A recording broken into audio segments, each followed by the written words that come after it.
சாய்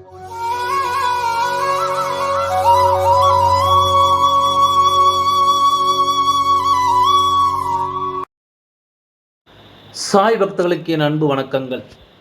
ஓம் சாய்ராம்.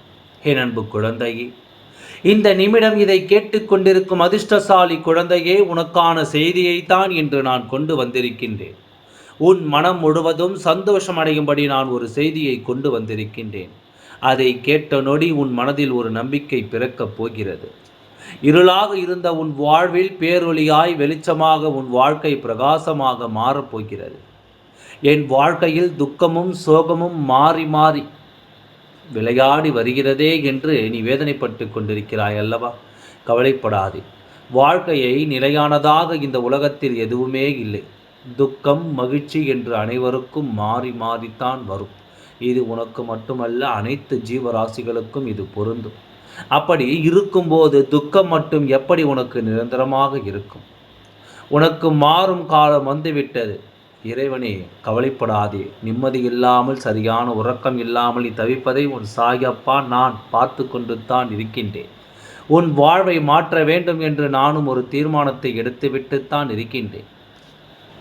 கூடிய விரைவில் உன் வாழ்வை நான் மாற்றுவேன். இனி உனக்கு நான் எதை கொடுத்தாலும் அது உனக்கு நிரந்தரமாக உடன் இருப்பதாகத்தான் நான் கொடுக்கப் போகிறேன்.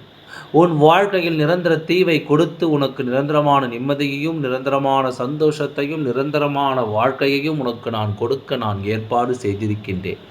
அதற்கான வேலையும் நடந்து கொண்டு தான் இருக்கின்றது. உனக்கானது கட்டாயமாக உன்னை வந்து சேரும். உன் சாயப்பாவின் மீது நம்பிக்கை இல்லாமல் நீ வருத்தப்பட்டு கொண்டே இருக்காதே. ஒரு முறை என்னிடம் நீ அதை கூறிவிட்டாய், நான் மறக்கவே மாட்டேன். என் குழந்தைக்கு எது சரி வருமோ என்று பார்த்து கட்டாயம் அது உனக்கு நல்லதாக இருந்தால் உனக்கு நான் அதை செய்தே தீருவேன். ஒரு முறை என்னை நீ சாயப்பா என்று அழைத்து விட்டால் நான் உன்னை விட்டு நகர மாட்டேன். நீயே என்னை வெறுத்தாலும் உன்னை விட்டு நான் செல்ல மாட்டேன். உன் வாழ்க்கையில் துக்கமோ வருத்தமோ இல்லாதபடி, வறுமையும் கஷ்டமும் இல்லாதபடி உன் வாழ்க்கை செழிப்பாக உன் சாயப்பா நான் மாற்றுவேன். உன் வாழ்வில் வருத்தங்களும் துக்கங்களும் உன்னை வாடி கொண்டிருப்பதையும் உன் சாயப்பா நான் பார்த்து கொண்டு தானே இருக்கின்றேன். பிறகு எப்படி உன்னை தனியே தத்தளிக்க விடுவேன்? உன் வாழ்க்கையை மலர உன்னை ஒரு நபர் சந்திக்க வைக்கப் போகிறேன். வரும் அந்த நபர் உன் வாழ்க்கையில் மிகவும் முக்கியமான ஒரு நபர். அவர் கொண்டு வரும் செய்தி ஒரு மங்கள செய்தியோடு உன்னை அவர் வந்து சந்திப்பார். அந்த செய்தி உன் வாழ்க்கைக்கு மிகவும் உகந்ததாக இருக்கும். உன் வாழ்க்கையே மாற்றம் அளவு அந்த செய்தி இருக்கும். எக்காரணத்தை கொண்டும் அந்த மங்கள செய்தியோடு வரும் நபரிடம் நீ எதிர்மறையான எண்ணத்தில் எதையும் பேசிவிடாதே.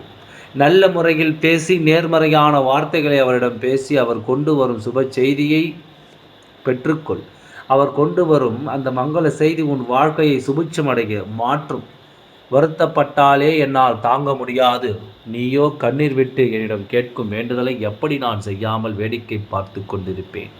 ஆனால் மனித வாழ்க்கை என்பது இன்பத்தையும் துன்பத்தையும் மாறி மாறி சந்திப்பது தான். எதையுமே ஏற்றுக்கொள்ளும் மனப்பக்குவத்தை நீ கொண்டு வந்து விட்டால் உன் மனம் எதை வேண்டுமானாலும் சந்திக்க தயாராகிவிடும்.